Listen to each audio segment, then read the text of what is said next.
কাকা আপনার ছেলের নামে চিঠি আসছে। আমার ছেলের নামে তো ভালো যাও। लेकिन एक सेकंड চিঠি তো দিয়ে গেল, তা পড়ালেখা জানিয়ে না, আশেপাশে তো কেউ কেউ দেখতে পেয়ে না।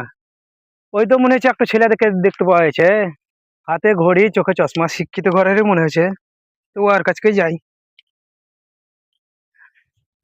বাবা, একটু আমার হ্যাঁ, কাকা? ছেলের চিঠি এসেছিল, তা একটু পড়ে দিতে পারবা? रुको जरा, চিঠি হ্যাঁ। सबर करो। করে দিতে হবে। बोला हाँ, धक्का पूरी- मुक्की नहीं अच्छा, करने का, आराम से लेने का। পড়ালেখা তো জানিয়ে না।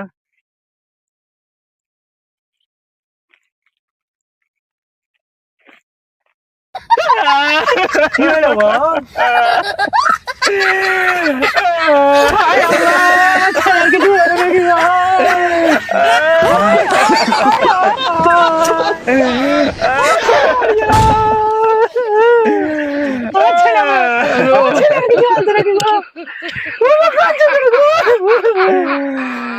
আমি আপনার ছেলের জন্য কাঁদি না বাপ।